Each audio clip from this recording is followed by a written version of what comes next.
He's like, no, I was just waving at Dan. I haven't seen him. He's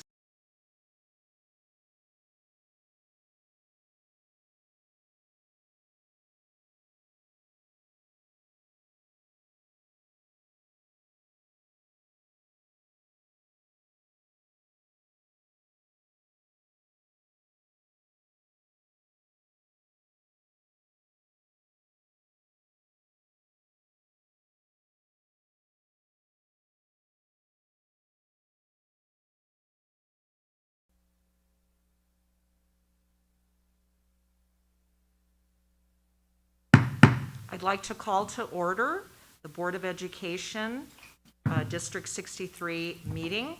If we can please all stand for the Pledge of Allegiance. I pledge allegiance to the flag of the United States of America and to the republic for which it stands, one nation, under God, indivisible, with liberty and justice for all. Roll call, please. Here. Here. Here. Here. Here. Here.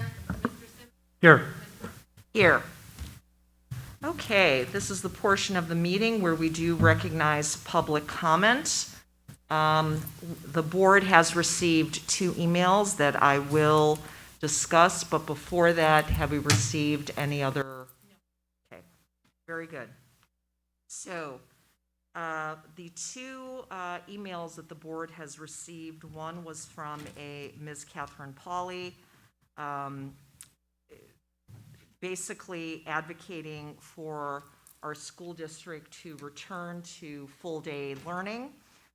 She cites their neighboring districts are doing testing that perhaps we can do, and then, of course, with the vaccinations coming online.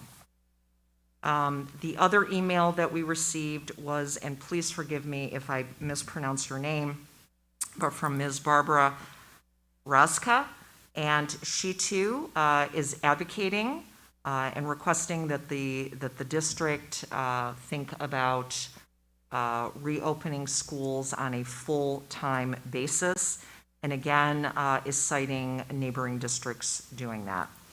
So both of the emails were responded to. Certainly the board and administration is always looking to see what is best for the school district, and at this point in time, we will be not making any changes.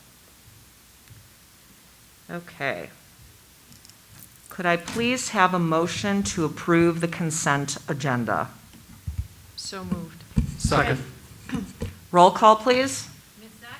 Yes. Ms. Anderson? Yes. Mr. Bushkin? Yes. Ms. Durbin? Yes. Mr. Simmons? Yes. Ms. Brooks? Yes, Ms. Kaczkowski? Yes. and that motion passes.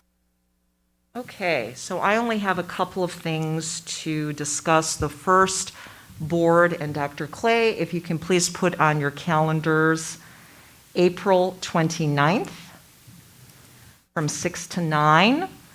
We will be having a board self-evaluation with Dee Molinari from IASB.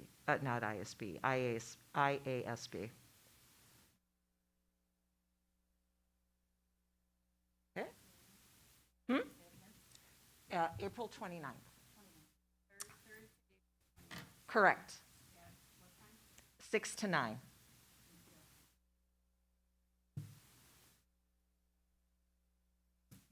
Okay. Okay. And the second item that I wanted to add is a couple of weeks ago, I attended the Maine Township, High School Township District Parent Advisory Council, and it was held at Maine East, and so it was very nice. Dr. Pressler gave us a behind-the-scenes tour of what is going on over there in the building. So, of course, it reminded me when, Dr. Clay, you were giving us the tours of the different building that was going on at Gemini. So, it's really going to be amazing. Some of the spaces that have been finished are just really pretty spectacular, and what they are going to continue doing is going to be even more so.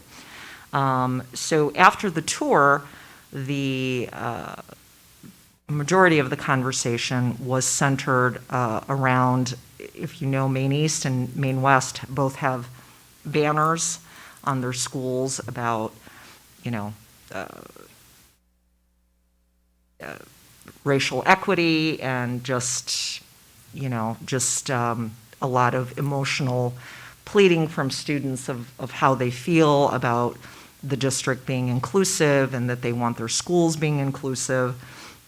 At this point in time, Maine South does not have such a banner, and so it was a very interesting discussion that was had about how our students, we feel, are so much more open-minded and willing to be not judgmental. And the conversation kind of centered on what can we do, if anything, to change the mind of parents. So, clearly, since we are a feeder school, but also a feeder district, but also a very diverse district, I feel just really good about what we are doing for our students, for our community, and it just makes me feel very good. So I just wanted to share that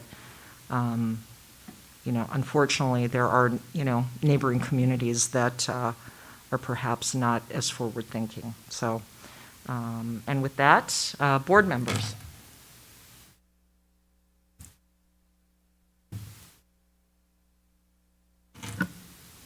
The only thing I have is I attended the insurance committee meeting virtually, so thank you, Jordy, for including me. Seems like there's a good plan going, so everyone was in agreement, and it was a nice meeting. I attended the Ed Red meeting, and the person that is in charge of it is going to be leaving us, so they will start the process to replace her. And she's been amazing, really updating and using technology very effectively and efficiently for the organization. And that's all. Anyone else? Okay, Dr. Clay. All right, thank you. Last night we had the privilege of hosting the North Cook Scripps Spelling Bee at Gemini. It was a nice opportunity to actually use our brand new theater at Gemini and show it off a little bit. There were only 5 contestants, so it was a small crowd. This would normally have been a crowd of 25 to 30 participants, but obviously with the pandemic that was different. Mr. Roberts and I both made brief welcoming remarks, and then we sat back and enjoyed the competition, which was surprisingly intense, even with 5 kids competing. So that was fun. As of March 3rd, our positivity rate in the district is 2.93%, which is really great. And our 5 communities, as they're always a little bit different from one to the other, but they range from 1.82% up to 4%. So we're doing really well as a community. The vaccinating of our staff continues to be a bit frustrating, although the clinic that is set up through Advocate Aurora and District 207 is still on. There appears to be a delay in getting the appointment set. Staff members who have signed up are waiting to hear from Advocate Aurora, which will hopefully happen soon. So far for now, our staff has self-reported that 228 of them, or 45.9% of them, have had at least 1 dose, with 19.6% of them saying they've had both doses. And in our expanded learning and substitute teacher pool, 13 or 20.6% are reporting that they've had vaccines. We were hoping to get at least up to 85 to 90% of all staff vaccinated, and so we'll continue to work on that. The clinic will certainly help once it gets up and running. And that's all I have. Thank you. Okay, so we have a report by Mr. Roberson on student performance. All right, good evening. Is this on? Okay. Board members, per usual, you have access to the information I'm going to go over with you, and you can drill down even more deeply when it comes to schools and grade levels. I'm going to start with just our monthly attendance information. You'll see that our district average is a 95% attendance rate. We have fluctuated since we've started doing teacher submitted attendance between 95 and 97%. So we're feeling that we're staying pretty consistent with all of that. So there's nothing really new to report in terms of attendance. If you scroll down a little bit farther, however, I'm going to talk to you about work completion information. This is quite a bit different than last month. One of the big reasons being we ended trimester 2 and gave out report cards to students. So what you'll notice is in the gray columns, that gives you information on unable to assess, which is a UA designation. That has been what teachers have given students where they have not attended enough or completed enough work for them to feel comfortable giving them a grade. You'll also see that we almost doubled the amount of grades that we gave for trimester 2. So I have some hypotheses about that. You'll also see that we had a small decrease in our work completion rate from 96% to 94%. A few reasons this could be. Hold on a quick second. One of them could be it's pretty typical that less grades are given in trimester 1 as there's a period of getting to know students. A lot of our standards are introductory in trimester 1. So we tend to traditionally provide less grades for that first trimester. Also, if you remember, our first trimester was cut short by 2 weeks to ease the transition to hybrid, which we then had to pause and go right back to remote. So that is another possibility why there's such a difference. And trimester 2 was longer because of that. So there was definitely more time to get teaching and learning and assess students. However, again, it's a slight decrease in work completion. We're still at 94% district-wide. And then I will pass it to Mrs. Pacheco to talk about our social emotional learning information. And then I will come back on and share just a couple more things with all of you.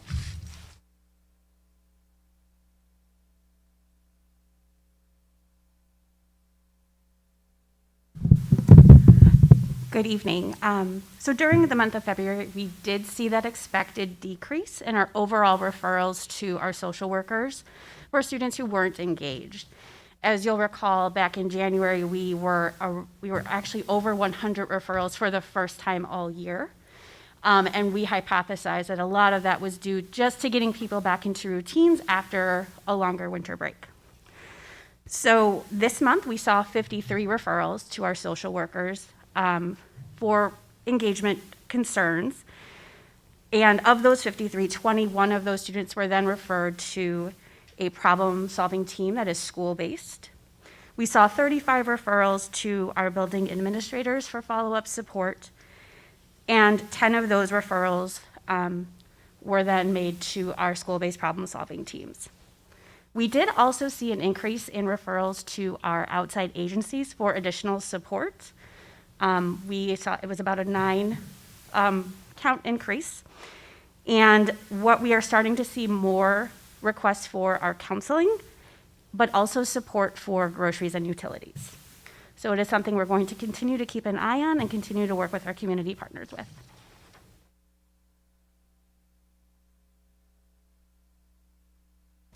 All right, I am going to shift to give all of you an update on spring standardized testing. But before I do that, any questions about the information that I shared or that Mrs. Pacheco shared with all of you? I do have a question. Sure. When I look at the unable to assess, it's 5,100 grades and about 79,000 assessed, so 6-7% or something.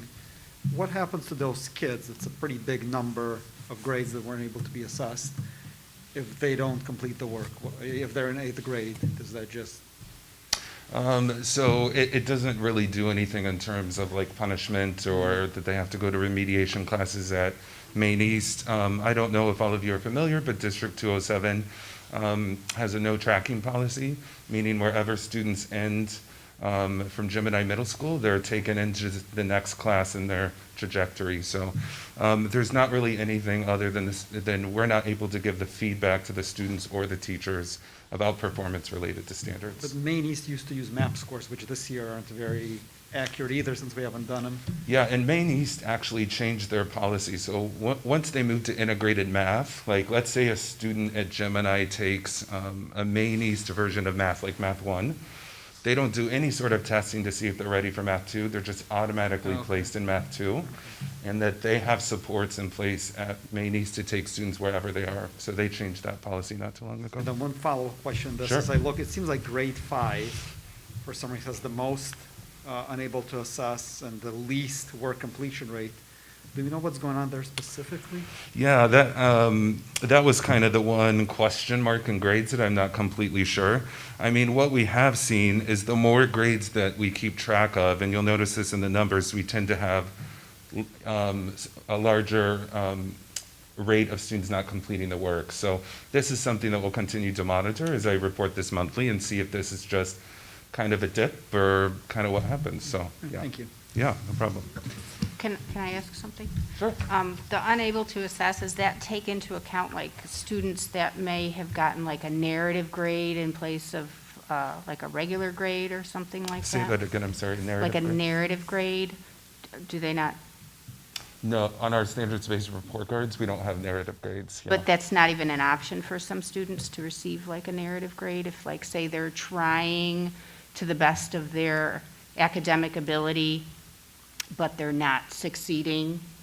Yeah, so we have a scale from 1 to 4. So if a student was Right, trying hard, right. they would get a score to show that they were like where they had a 2 with the standard. Right, right. This is yeah. really if we don't have enough evidence to say what the student's performance is on the standard. No, yeah, and I understand Okay. what that is. I'm just saying, I was thinking maybe there was some students in the district that maybe the teachers could tell, like, in the classroom when it was like holding this up and they could solve it there, but then on their own, they weren't doing anything at all. And the teachers might write the parents like a narrative grade, like, I can't give you a 1, 2, 3, or 4. I might be giving you a 1, but I'm adding this in, and then that's the reason why. So more like formative assessments, observations, Yeah, sort of information. I'm just curious, like, how do we notify the parents of, like, where their kids are? I Yeah. mean, that's kind of the problem that I know a lot of teachers have, and is letting these parents know, rather than just, okay, it's a 1, and then with this environment, a lot of parents aren't really looking at that as Sure. much. You know, they're worried about getting food and things like that, but if we had a way of explaining to the parents, like, specifically, your child's getting this 1 because they don't know how to add and subtract up to 10, or something like, you know. Yeah, so we do, and maybe this is what you're getting at, we do have comment boxes for every subject area where teachers do give comments. Okay, so when it's they in the need- comment area When they need is to what it provide is. more Okay. information or clarification for that. And if we're usually giving a UA, the teacher's able to put comments in there, like they haven't turned in their assignments, or I haven't gotten any sort of feedback on a standard, they have that kind of autonomy there. Something that we've always kind of encouraged our teachers since our shift to standards-based grading is the idea that if a student is able to perform something on a dry erase board or something in class, that can be used as a piece of assessment for grades. So we're trying to get a different smattering of experiences. I to know, see if just they're learning. especially in what we've been going through this whole year, Yeah. it's not normal. and- They've had to be very creative. You're exactly right. You And you know? know that too. Yeah, as a so I teacher was just yourself. wondering, like, how are we informing the parents of specifically where their kids are not meeting, and, you know, what they can do at home, Sure. you know? Yeah, and But you're saying that there's a lot of comments that Yeah, the so- teachers are giving, so that's kind of, I guess, where I'm going with like a narrative, where there's all these little comments that would make it more specific. definitely, and you know, a shift that we made just a year ago as well is to add even more narrative components to the report card. We used to have some grades related to study habits and things like that. Those things went away so that we can communicate more information that made sense to the parents, like what exactly is an issue or a concern. So, yeah, and we continue to find better ways to communicate. Fall and spring conferences help in that process, but yeah, I agree with you. It's a tricky time, so the best we can do. Yeah, to just as communicate much with families. information that we can provide. So, I mean, I guess, every district calls it different things. So Sure. it's like, the narrative comments, I guess, is what I should have referred to them Oh, as. don't worry about it. We Okay. figured it out. Yeah. I've got All a right, question thank to, you. You're welcome. Mr. Robertson. Yeah. In terms of the numbers of unable to assess, do we have a number or a percentage or number of students that make up that number against the total student body number? So when you're talking 5,100 opportunities to not be able to assess, what percentage of the students or the number of students? Sure, I translate that directly to the third column, the work completion rate. So I'm able to take like that number. So we've had over 5,100 students get unable to assess, but that's in relation to over 78,000 grades given. So Okay. that's how I get that percentage over I there see. for work completion So it's rate. about 6% of the student body that's not making it? Yes. Okay, all right, Yep. thank you. No problem. Okay, I'm going to shift. This is not actually in board docs, but I want to give you an update on standardized testing because some things have shifted in the last couple of weeks.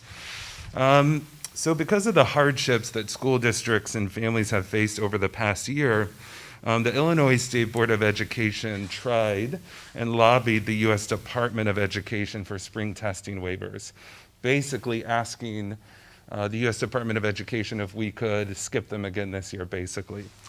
So recently, the Illinois State Superintendent of Education shared a message that the U.S. Department of Education is not allowing any public school district across the entire country to bypass the administration of spring assessments.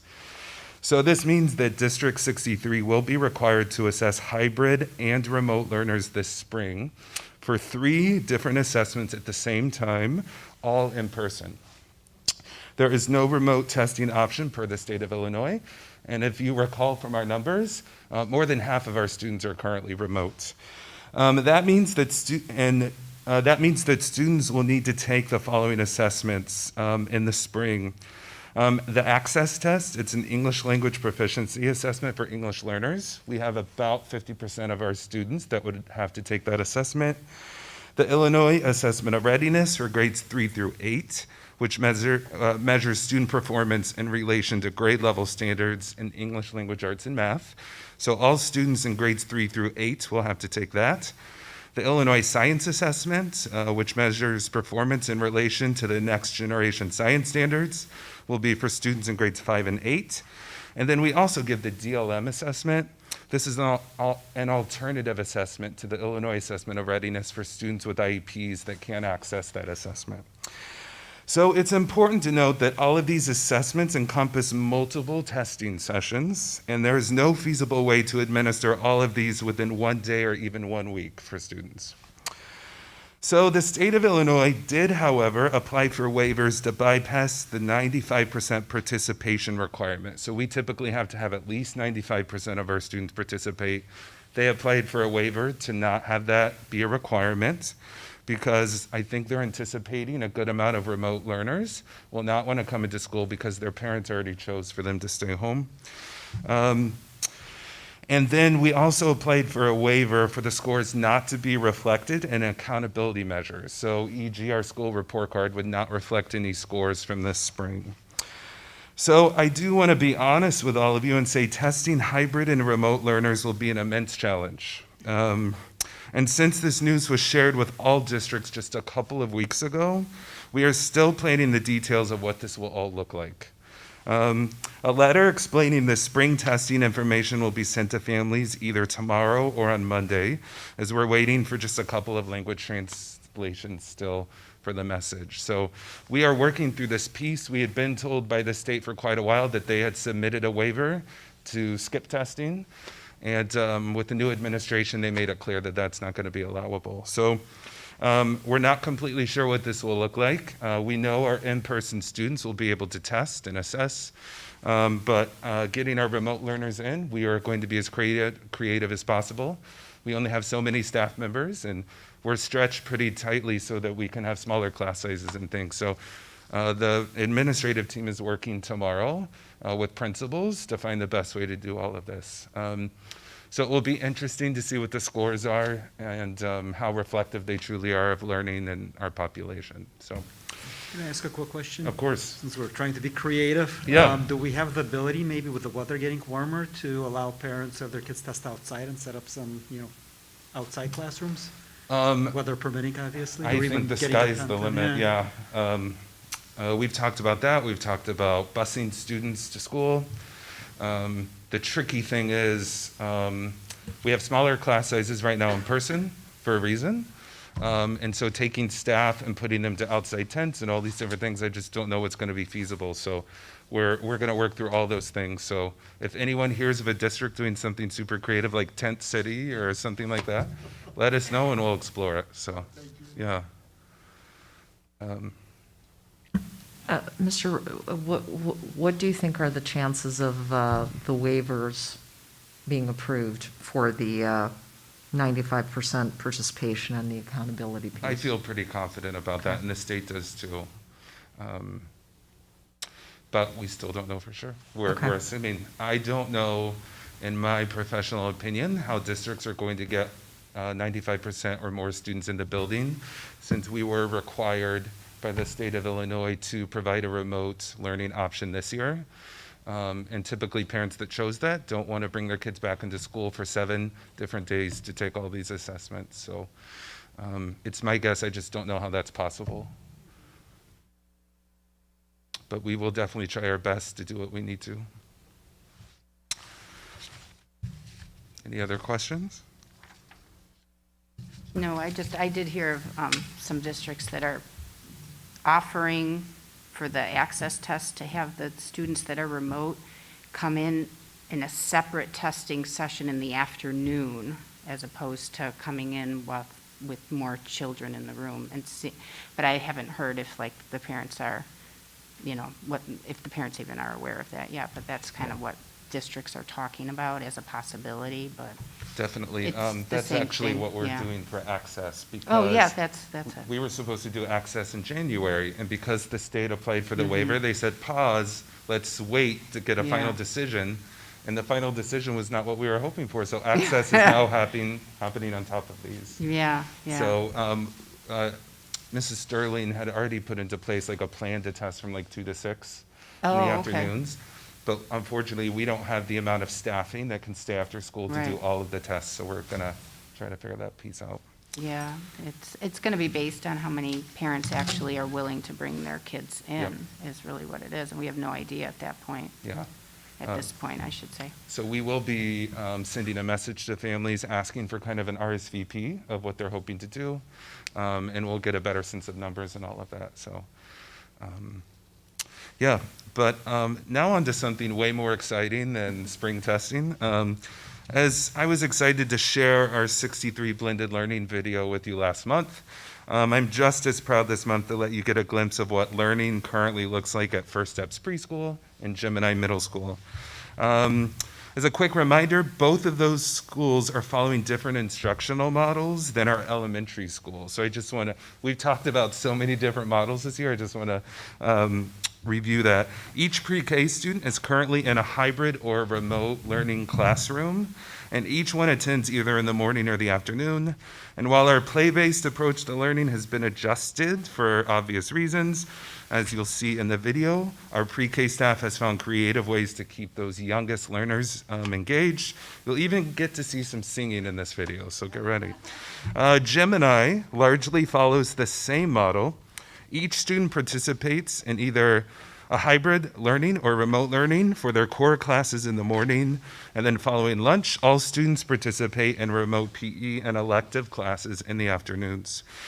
For safety reasons, our hybrid students stay in their same classrooms while teachers rotate to different classrooms for each period. Meaning one teacher might begin with a remote section of learners, and then the next period is with a hybrid group of students, and so on. And as you'll see in the video, our middle school teachers are working hard to run from class to class and make this happen. And just quickly, beyond the teachers and students that'll be in the video, I want to make sure to thank Mrs. Detloff and Mrs. Rummelhoff, who helped with recording and editing. All right.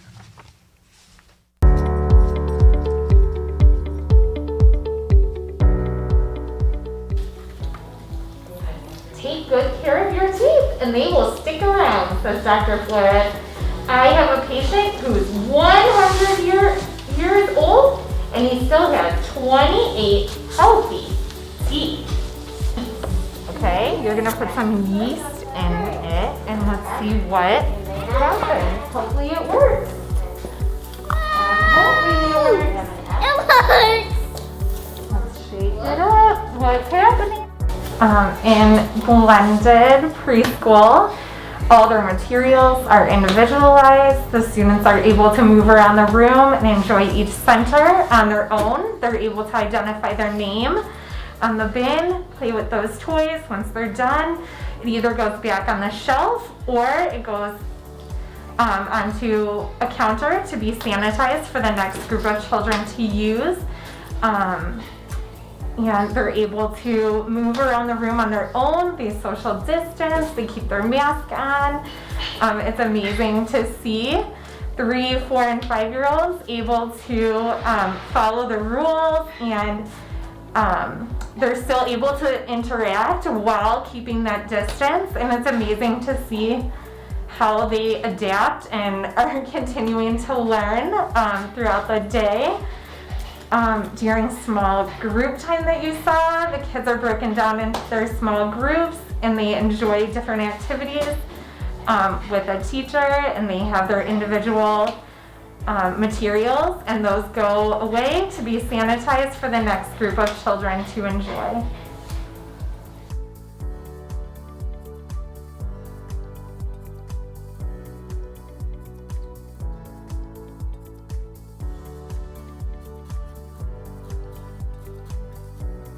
We need to be spatially distanced. We will use part of the hallway. We will use part of here. Remind me, how do we stay spatially distanced here at Gemini? Wingspan. Wingspan. Can somebody remind me of some of the group norms that we have? What types of things should we be doing to participate? Alone. Focus. Yes, keep focused on your text. Nicole. Everybody says something. Yes, everybody should say at least 3 things. How about when we read? What do we do? Things that are going really well with the in-person teaching, the kids have been really amazing about trying to keep themselves spatially distanced. They're super respectful and everything. But that's also one of the difficult things, is making sure they're kids. And so they want to, when they get in their groups, be real close to each other, make sure that they can hear each other. The masks, of course, make it harder to hear. But in terms of the way it's been running here, everything's been running really smoothly with getting kids in and out of the building. Teaching has been great. What I like about the in-person teaching is they have the option of using Classroom for their work, or I put things in their bins that they can work on. So that's been working really, really well.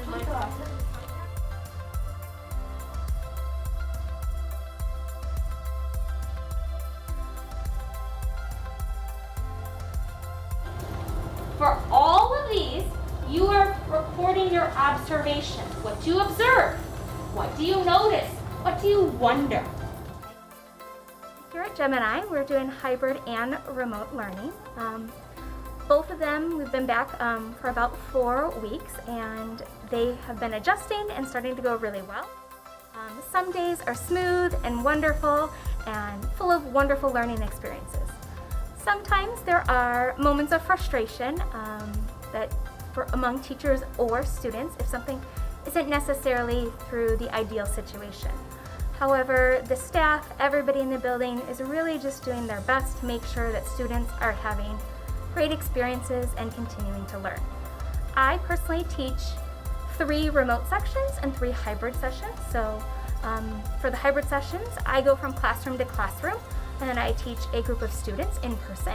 And then for the remote sessions, I go to a remote classroom where I'm set up on a computer and I teach a group of students that are at home. Whether students are hybrid or remote, we're really utilizing the technology that we have learned this year, and they're receiving the same lessons, the same content, and often through similar formats. We've also sent home some materials for both the students at home and saved some materials here for students in school. So we're really making sure that they are getting the best of both worlds. Today, we are going to work on, I will be able to make observations, predictions, and develop questions about the movements of some surprising devices. So, now you can go ahead and open your computers. Hi, Miss Michael. How are you? Good. Blended learning is going. Hi, Tyler. Okay. With preschool, we've gone from in the classroom doing 30 minutes a week max to seeing our kids online just in large group for that amount of time. So it's been a shift philosophically for us into how to see all of our kids online and make learning intentional and relevant and exciting, and finding that balance of activities that they can do offline as well. There have been a lot of really, really exciting moments though. The kids are really independent in using their Chromebooks. They know how to mute and unmute themselves, and they're all learning how to hang up, and now they're learning how to use the raise the hand button. And they're really patient when technology doesn't work for us. And that really has been helpful because we've heard from parents that then kids are more patient at home when their technology doesn't work. So it's going. It's not the best way to do preschool, but it's a fun new way to do preschool. We get to connect with parents every day. And I really appreciate that. I get insight into what home life is like, and parents are asking really great questions that I think if we were in the classroom, they might not think to ask or might not want to ask because they're not seeing that learning happening in real time. Oh no, there's a fire! Hurry, hurry! Get ready! Hurry, hurry, drive the fire truck. Hurry, hurry, drive the fire truck. Hurry, hurry, drive the fire truck. Ding, ding, ding, ding, ding. Let's see what we're gonna do next. Oh, get ready to turn. Oh! So, if you could make sure you are looking at what historical circumstances led to the rise of classical civilizations in India, that would be great. Right, let's get those groups going. And if you guys could take turns reading this together once you're in there, that would be, I think, the best way to go. And if I could get a leader to please make sure that you present your screen so everyone can follow along, that would be great as well. Then here, we don't get why it developed it. I think it's because of the population and the cities, but I'm not 100% sure. I think it's like in the second sentence of the second paragraph, it says it developed along the Indus River on the Indus Gangetic Plain, and I think it's that. Yeah, so well, let's just think this through. You know, we've talked about before. Overall, you know, it's hybrid's going great. Kids are doing a wonderful job following directions. You know, at first we were all a little shy, I think, about it, but now it feels like old hat. And, you know, it's just good to be back. The kids are enjoying working with each other in class, but also through breakout rooms at home. It's going really well. You know, I feel like we found a way to do everything we want to, either at school or on the computer, that technology has allowed us, nothing's standing in our way at this point, right? We've been successful, I think, doing what we want to do. I don't think there's been anything I thought of that I want to do in class that I couldn't. So, you know, between our awesome tech department and great kids, I think we've made it work really well. Parents, I can say, well, I'm sorry, there was snow on the road, I got rear-ended by another car, right? My kids were screaming at me. You know, it's just been a morning. You might say, okay, under these circumstances, it's okay, right? So I want you to think about circumstances, and I want you to think about what circumstances led you to go to this school? What was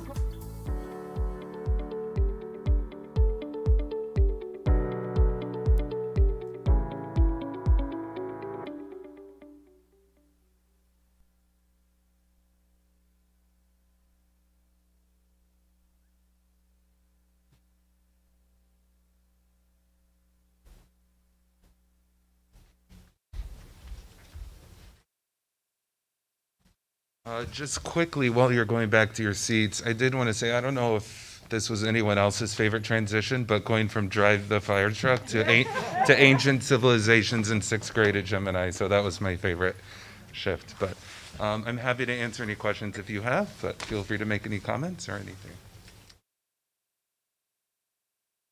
Just curious, do we have something that's posted online or this specific one just so parents, and I get questions sometimes from community members, neighbors, just think, how does in-person learning actually even work?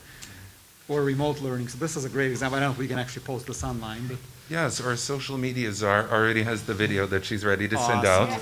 But I figured. I will tell you, the one I showed you last month was all over our social media and things, but it kind of caught fire. So I know that Mrs. Spector Bishop heard from multiple districts that asked to use the video to show their own staff. I think I heard there was North Shore 112 was using it. It made its way. There was like a Twitter account and a listserv for all of the technology coaches throughout the state. It was on there. So people saw that video and it kind of caught fire. So I'm hoping maybe that will happen with this too. Awesome, and our schools will look great, so it's Yeah. yet another way to advertise the school. So great job, Janet. It's also been shown in Chicago Public Schools. Oh, has it? Oh, wow. Okay, great.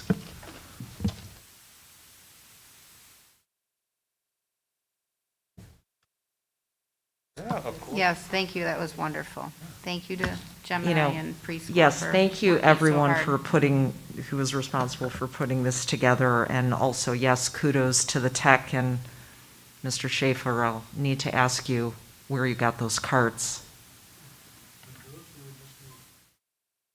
Oh, Mr. Roberts, you and I will have to talk about those carts. I need one, so.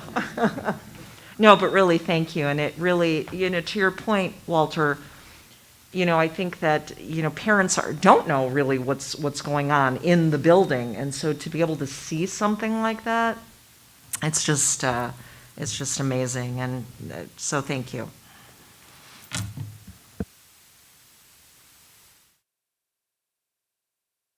Okay, Mr. Barry.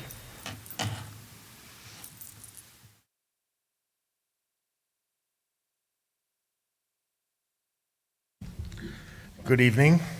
I have a couple quick updates for you. At Gemini, a replacement unit has been ordered for the ruptured coil that happened over President's Day weekend. DLA has been walking through our buildings the last couple days, working on the bid for the exterior door project, and we're trying to value engineer some solutions in there to save some costs from that project. The state mandated plumbing backflow testing will be conducted on Monday and Tuesday next week. And today I attended the IASBO Facilities Professional Conference where I presented on the session of how did your district survive COVID-19. That's pretty much my report. Thank you. Any questions? Thank you, Mr. Berry. Could I please have a motion to approve and accept the following donations? So moved. Second. Okay, all those in favor, please say aye. Aye. Any opposed? That motion passes, and thank you very much to our generous donors. And Ms. Zeck, were you trying to get rid of a tuba maybe also? No. I was lucky enough that Gemini provided me with the tuba. Excellent, there you go. Anyway, so thank you I had to a our. trombone. You had a trombone. So thank you. Could I please have a motion to accept the summary of the first responders meeting held via email correspondence? So moved. Second. Okay. Dr. Clay, did you want to comment or just for our Sure. own information We here? did this differently this year because of the pandemic. We basically did it through email by emailing the information to people and asking for their feedback. And you can see that they did give us some suggestions, which they always do, and they're all listed right there. Okay. Very good. Roll call, please. Yes. Yes. Yes. Yes. Yes? Yes. And that motion passes. Could I please have a motion to approve the MOA regarding E EMTAA performance evaluations? So moved. Second. Dr. Clay? This is just like what we did with EMEA for our teachers to not do formal evaluations this year, and we're not doing that with our TAs. Excellent. Roll call, please. Yes. Yes. Yes. Yes? Yes. Yes. And that motion passes. Could I please have a motion to approve the MOA regarding EMEA ESL endorsements and approvals? So moved. Second. Dr. Clay? Actually, I'm going to let Dr. Schleiser talk Okay. about this. He worked really closely with the EMEA on these. Great, thank you. So this MOU is simply adjusted from a previous one that the board had approved, and a few of the changes in this MOU. One allows teachers to get a special education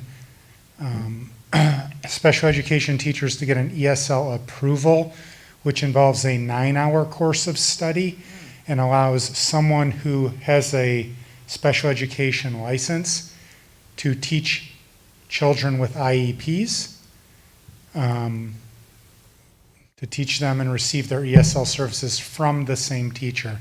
We believe this streamlines services and provides a higher quality education to children. So that's one change, but it expands, a few other areas and changes how people get paid slightly. But it does provide teachers more options on ways to get approvals and endorsements. So we do feel it will draw more people in and have a larger impact by expanding, options for teachers. Any questions, board? Thank you. Roll call, please. Yes. Yes. Yes? Yes. Yes. Yes. Yes. And that motion passes. Could I please have a motion to approve the MOA regarding EMEA reading specialist and special education endorsements? So moved. Second. Is this sort of a similar, Yes, this is also an adjusted MOU and is based on one that was approved by the board previously.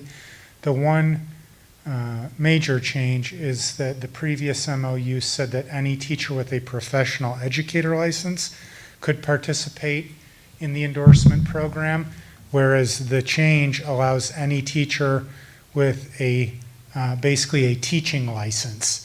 So there are different types of teaching licenses. There's a transitional bilingual license, and that will just be more expansive and allow more people to access the program, and we feel we may get a few more teachers internally who may decide to become special educators, and we know that this is an area of critical needs, so we feel that we can possibly find some people internally and sort of grow our own as both reading specialists, but more specifically in special education, because it really, I think, will expand opportunities for people to become special education teachers. any questions? Okay, thank you. Roll call, please. Yes. Yes? Yes. Yes. Yes. Yes. Yes. And that motion passes.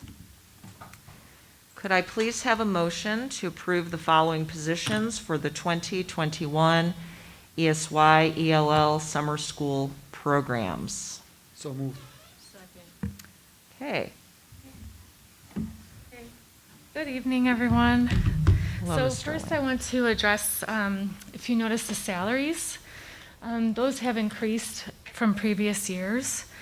The reason why we were thinking about increasing the salaries is that Dr. Schleiser reached out to several districts in the area to find out if we had a competitive rate.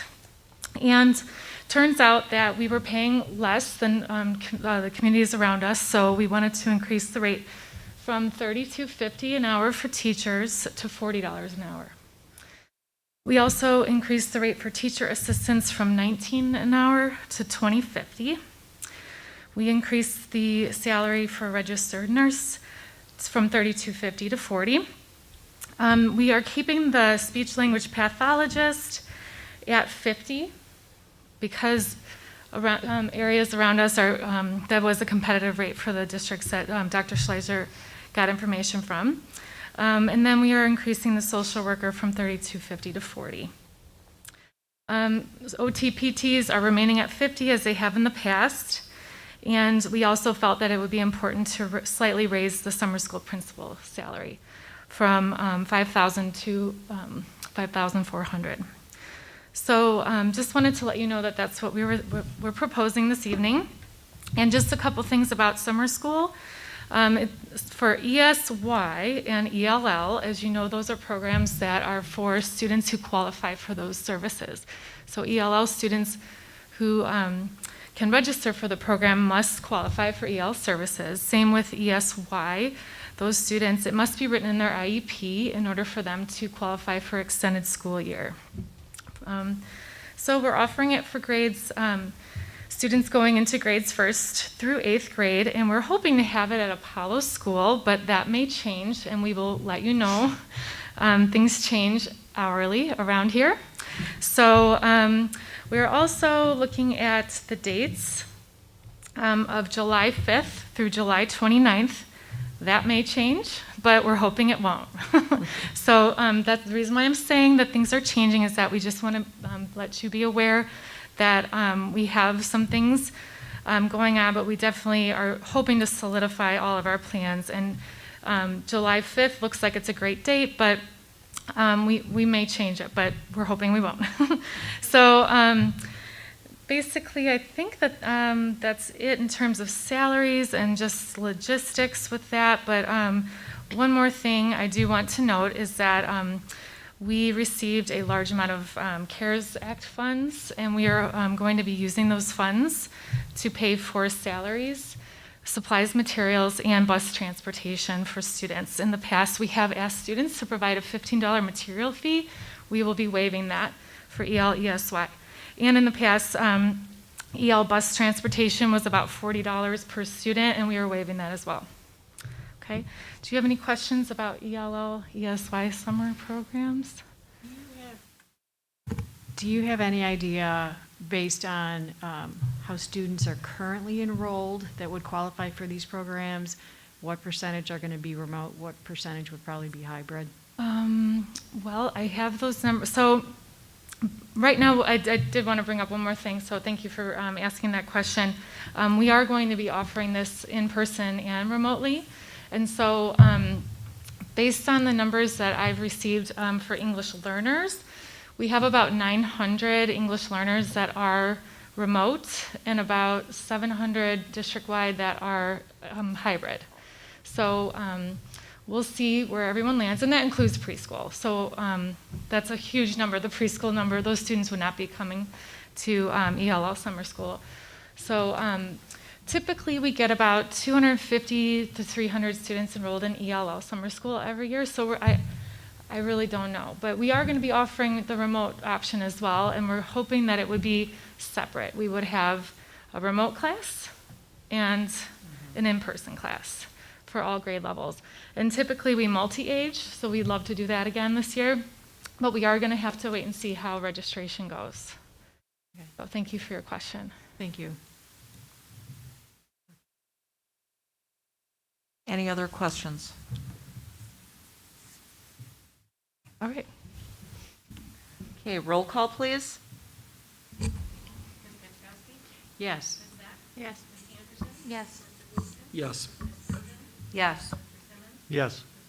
Yes. And that motion passes. Could I please have a motion to approve the following positions for the 2021 Extended School Year Special Needs Preschool Program? Second. Okay. Okay, I just stayed up here. Same thing about Ready Set Kindergarten. I'm looking at the agenda, sorry, excuse me. That's So okay. this is ESY preschool, and Ms. Pacheco, if I forget to say anything, please come on up and chime in. So for extended school year, we will be, for preschool, we will be offering students the option to do in-person and remote learning, okay?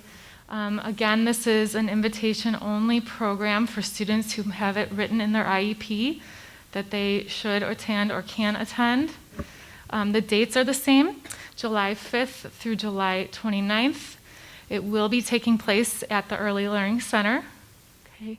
Again, fees will be waived, and the salary adjustments are similar to the ones that I talked about before, where we raise the teacher salary from $32.50 to $40, assistants from $19 to $20.50, and so on. And we are not adjusting the speech language pathologist or OT salary.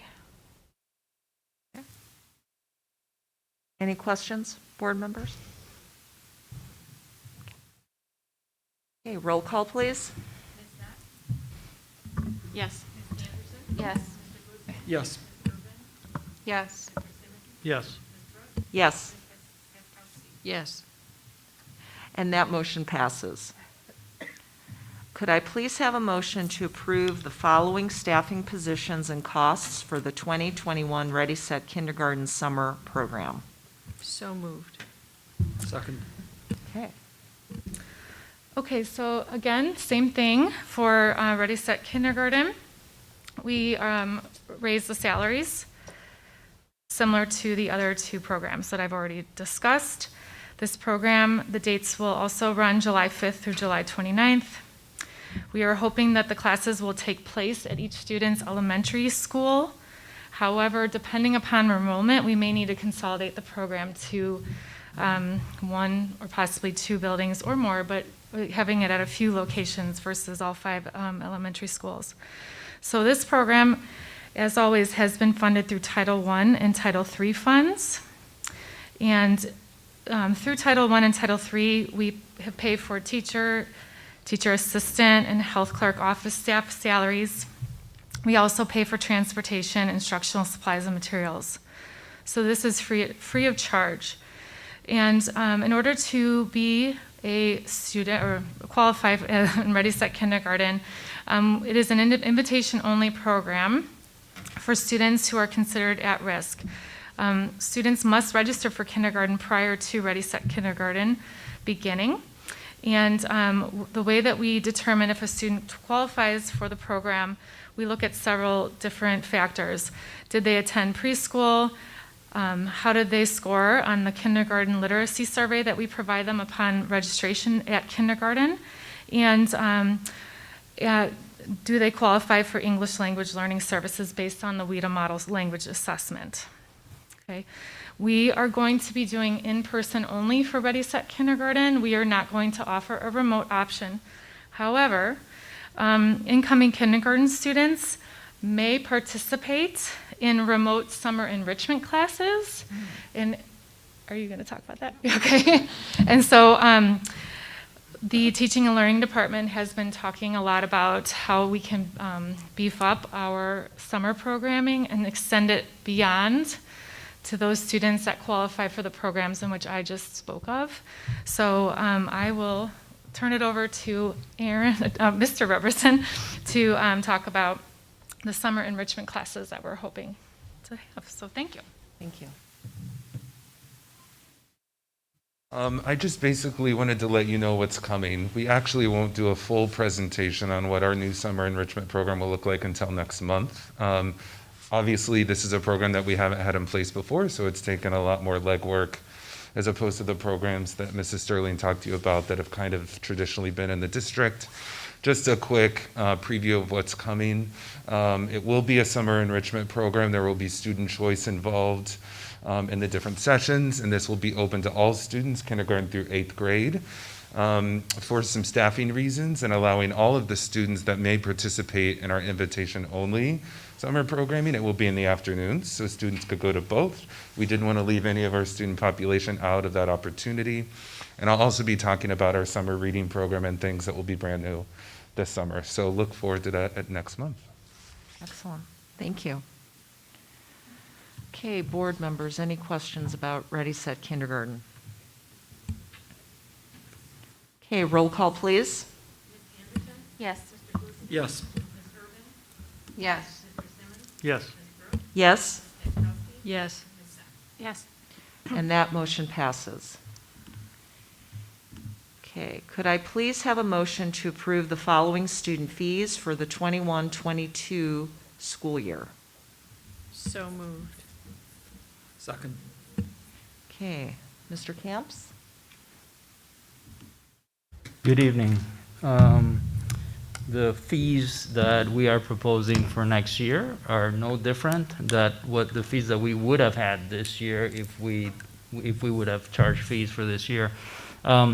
The only exception to that is the technology fee for grades 3 to 5. This year was the first year where these grade levels students took the Chromebook home, so there's a little bit of an insurance cost there that we have. So we are increasing for next year that fee, just like we did with sixth graders when that happened, from $40 to $60. Grades K to second remains at $40. That's the only change. Any questions for Mr. Camps? Roll call, please. Yes. Yes. Yes. Yes, Yes. Yes. Yes. and that motion passes. Excuse me, could I please have a motion to award our paper bid to Midland in the amount of $34,909? So moved. Second. Okay. So this is the paper bid we do every year. We sent the bid document to 10 companies. We received 4 bids back. However, one of them was incomplete. The lowest responsible bidder was Midland. They have won this bid for the last 3 years. We are satisfied with their performance, and they are the lowest bidders, so we recommend moving forward with them. Great. Thank you. Roll call, please. Yes. Yes. Yes, Yes. Yes. Yes. Yes. and that motion passes. Could I please have a motion to renew the Guardian Dental Insurance policy offered to district employees for the 21-22 school year? So moved. Second. So there is no increase in the rate for next year. I believe this is the 3rd year where this has happened. The rates have stayed constant. Also, we have a guarantee from Guardian that for next year, for the following year, the rates for the PPO dental will not increase by more than 3% if they do at all. That's great. Roll call, please. Yes. Yes, Yes. Yes. Yes. Yes. and that motion passes. Could I please have a motion to approve a service contract renewal with City Care Services LLC, providing for certain special education transportation services for the district? Second. Once again, this is the renewal for City Care Services, the company that we primarily utilize for individual vehicle transportation for students with severe needs, special needs, as well as McKinney Dental designated students. Once again, they have agreed and we've negotiated a 0 increase in the rate. I believe, again, they haven't raised the rate in the last 3 years. Overall, we're satisfied with the company, so we recommend the approval. Roll call, please. Yes. Yes. Yes. Yes. Yes. Yes. Yes, and that motion passes. Could I please have a motion to enter into closed session to discuss the appointment, employment, compensation, discipline, performance, or dismissal of specific employees of the district and/or collective negotiating matters between the district and its employees. So moved. Second. Roll call, please. Yes. Yes. Yeah. Yes. Yes? Yes.